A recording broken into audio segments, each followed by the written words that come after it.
Morning, everyone. I think my remit is to set the scene for today, so hopefully I'll try and do that. But first of all, and you might not be surprised to know that I'm going to probably be talking about regenerative agriculture.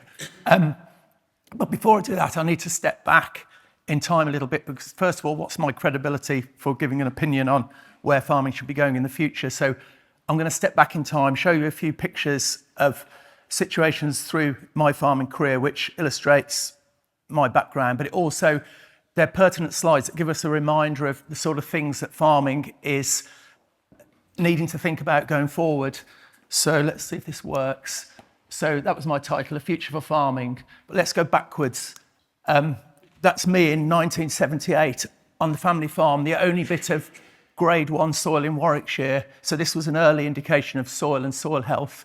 Even in those days, I was fanatical about soil health and compaction. You can see dual wheels on a Ferguson 35. I can remember saying to my dad, we can't dual wheel the front of the tractor. Should we take the bonnet off to decrease the compaction? He told me not to be so stupid and get on with the drilling.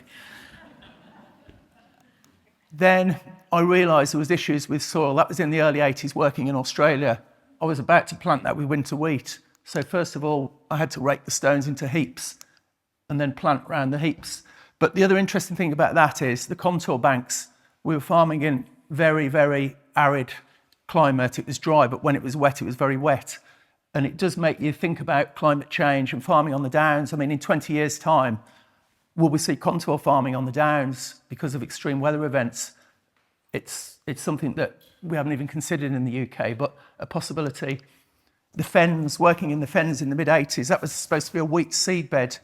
Again, soil health issues. The cobbles were the size of my motorbike helmet. That was through very poor soil management and intensive root cropping. But the other thing that reminds us of is I was working in the fens, and it reminds us of the peats and also their ability to store carbon, but also soils generally in UK agriculture. Soil is potentially the second biggest carbon sink after the oceans, and we've got the potential to either help with climate change or make it worse. So it's this carbon sequestration or carbon release in soils, which is a big issue going forwards.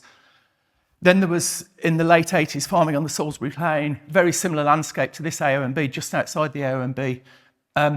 Interesting, but it's also reminds us of the issue of sharing with other land users, food production.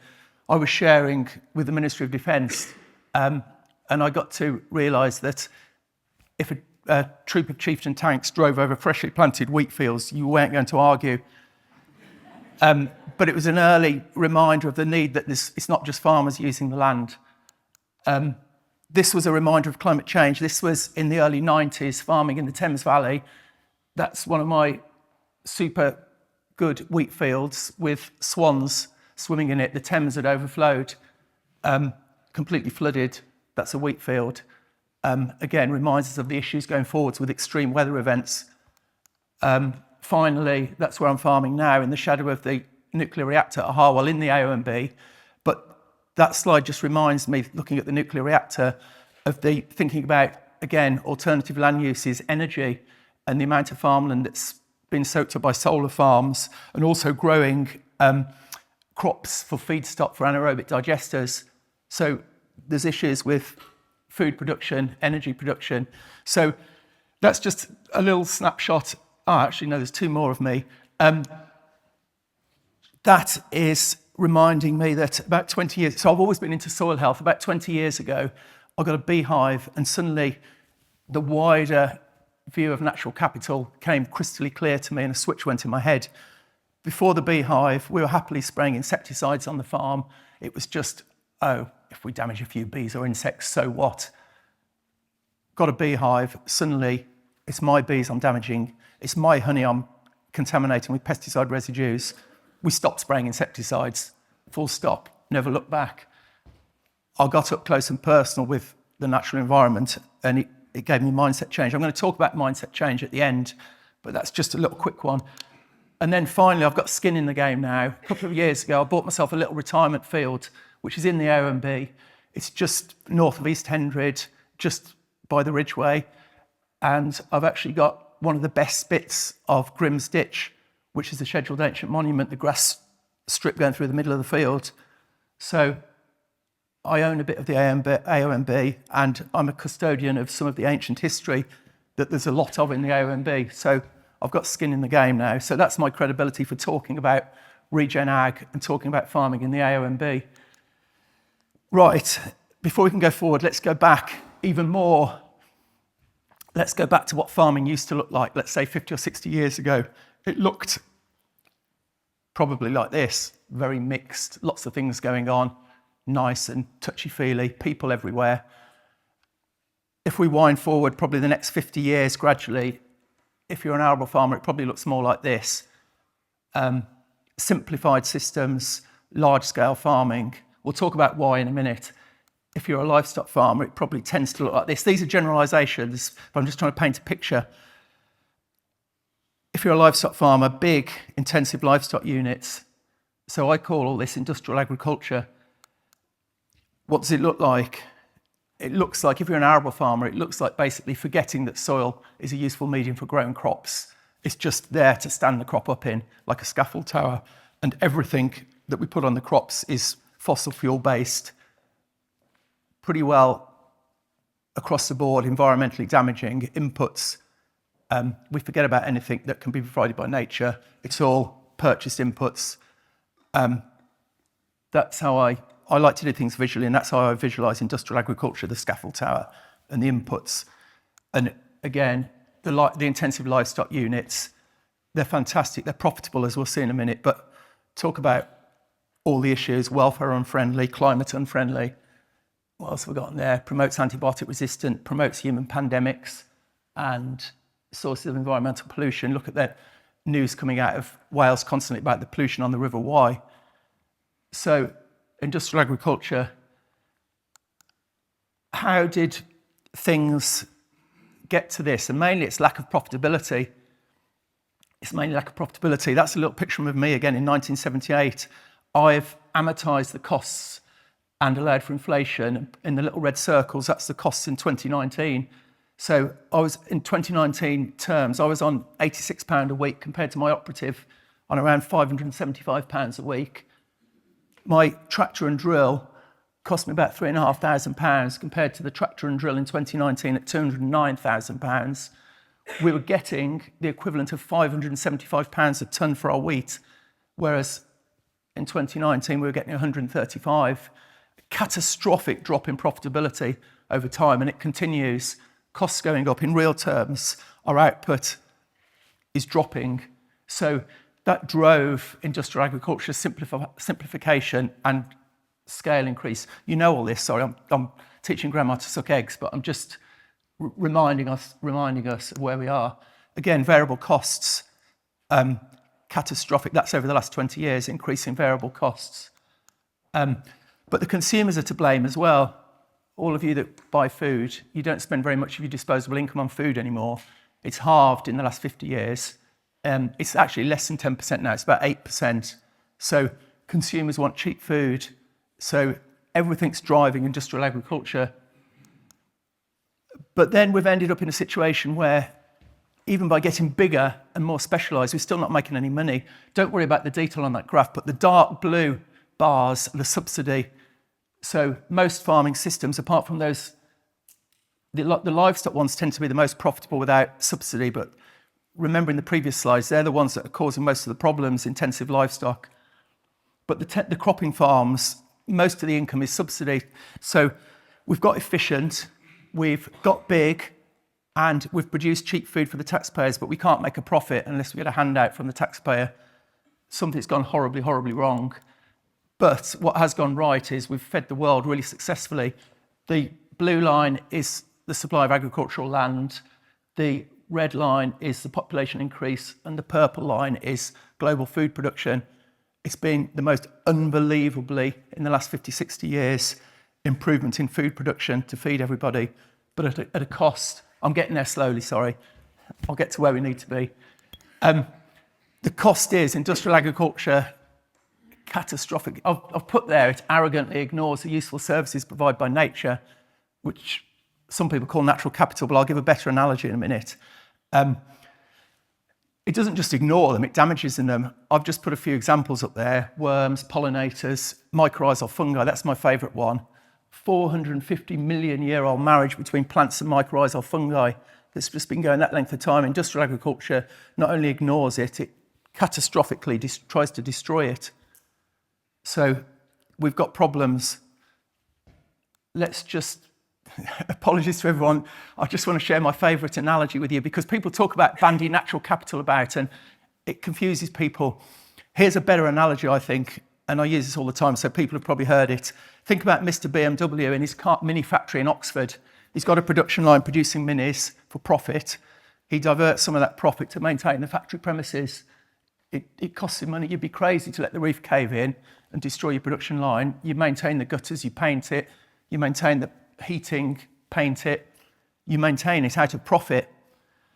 Agriculture, industrial agriculture, has just concentrated on the food production line. And if you take all the natural ecosystems we work in as our factory premises, we've ignored them generally. We've ignored the factory premises and just concentrated on the food production line. Any other business would be crazy to do that. And you'll say it's because there hasn't been enough profit in farming. That's part of the reason, but also we haven't realised the damage we're doing and farmers haven't been educated. Agriculture has spectacularly failed to maintain the factory premises. We've got biodiversity loss, we've got soil degradation, we've got Insectageddon. I can vouch for Insectageddon. I've been a motorcyclist all my life. When I was 18, I couldn't ride my motorbike without the visor down. Now I ride it all the time without the visor down because I never get hit in the face by insects. It's not just me. These reports are good. It's not just me that says everything's damaged. I'm going to give you a sentence in a minute. I want you to think of just remember the first image that comes into your head, and then I just want to do a quick straw poll in the audience. So if I say to you, weekly food shop, I just want you to just remember what's the image that comes into your head, okay? Because it's not just a farming system, it's the plate and the retail end of the food system that's broken. Hands up if your image that came into your head was something along those lines, involves supermarket trolleys, that sort of image. Hands up. Only quick this is. Yeah. Hands up if it was that sort of image. Yeah, well, most people seem to have the supermarket sort of image. We haven't even got time to talk about the retail end. It's a whole new topic, but consumers are complicit in this, and this is part of the problem. And again, how do you get around this one? I'll just put that out there. You've got free range. I checked all the supermarkets a couple of weeks ago. You've got chicken ranging from £2.50 a kilo to £10 a kilo. How do you square that up? People can't necessarily afford to pay £10 a kilo, but you're promoting those farming systems that are intensive. Again, reports that are really useful to read. That's a summary of the global food system. I'll just let you read that. The bottom one is a bit damning. 80% of processed food sold in the UK is unhealthy, according to the World Health Organization. Broken food system. I can only talk about the farming end. We've basically got to, I'm going to have to speed up now. We're just going to have to move the slider down from industrial agriculture going forwards. Call it what you like, agroecological, regenerative, sustainable, good old-fashioned mixed farming. What does it look like?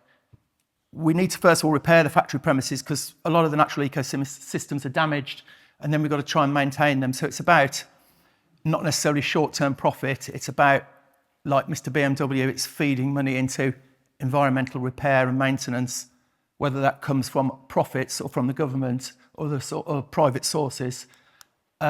It's about systems thinking, not silo thinking. Industrial agriculture is characterised by silo thinking. You've got a prairie of wheat, it's got yellow rust, you spray it, you wait for the next thing to happen. It looks interesting, it looks full of diversity, left-hand side of the slide compared to the right-hand. It's about diverse systems, it's about being proactive rather than reactive. It's about herbal lays, it's about cover crops, it's about companion cropping, it's about mixing, it's about creating diversity, biodiversity in farming systems. It's about things like agroforestry. Someone's going to talk about that later, Richard is. It's about innovative systems to try and replace fossil fuel and environmentally damaging inputs. 3 or 4 slides, I'm done. This is a rubbish slide, but again, I'm now going to just finish off about farmers. The thing that farmers say to me is, oh, what do the government want us to do?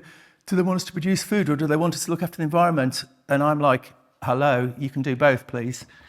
This is the way I visualise my farming, doing both. It's a rubbish slide, but it's just the way I see it. I see it as a three-legged stool. My food production is the main thing. I've got three legs down the side. One is hedges and edges, one is crop nurturing nature, and the other is spaces and places for species. Hedges and edges look like this. It's basically about not taking out food producing area of the farm. SFI payments give you loads of money for planting new hedges, margins. Why wouldn't you do it? You're repairing the factory premises and you're not detracting from food production, and the government has now made it profitable. And the bonus is the general public love it when they go on the bridle path. Crop nurturing nature is nature that actually replaces inputs. For example, my clover understory that we're combining there, replacing herbicides and nitrogen. You've got on the bottom right, you've got an oat, bean, bicrop. On the left, you've got a legume fallow. Top left, you've got pollinator, wildflower strips down the middle of fields, so we don't have to use insecticides. So that's all about putting nature in your cropping and in your farming to replace inputs. And then the last one, places and spaces for species. That's biodiversity net gains. It's not a very big bit of the farm, and it's in a biodiversity net gain. It's bringing in money from outside, and it's recreating chalk grassland. There'll be about 20 hectares altogether. So I'm recreating what was on the downs there and getting paid to do it from outside agriculture. And then again, species, my place, the little leg, which is places and spaces for species, I think of people as species. We're basically just intelligent animals. We're still wildlife, we're still nature. So it's about looking after the footpaths, bridle paths, the archaeological features. I mean, if you think about it, there's so much going on in this OAMB, particularly leisure. I cycle on all these bridle paths a lot. I learnt to paraglide at Alton Barnes on the side of the downs there. I ran the Race to the Stones ultramarathon down the Ridgeway this July. There's loads going on, and we can tap into it as well with diversifications. We've got, on a tiny area of land, we've got a dog walking paddock and glamping. It's taking out no land hardly from food production. We're catering to the leisure interests of people in the AONB, and we're also earning a lot of money by doing it. Sorry about that. I was going to talk about, so it's basically 30 seconds. We can do regenerative agriculture. Techniques and science are capable of delivering the solutions. We need carrots and sticks from legislators, education, but we need mindset change, because mindset change is the quickest way of getting change, because you don't have to wait for legislators to tell you what to do. You flick a switch in your head and you do it. Mindset change is about getting up close and personal, but it's also about zooming out. I think if DEFRA funded every farmer to spend a week in the International Space Station looking down on the planet, instead of being focused in on day-to-day profit, they might be able to stand back and get the big picture. I'll leave you with that.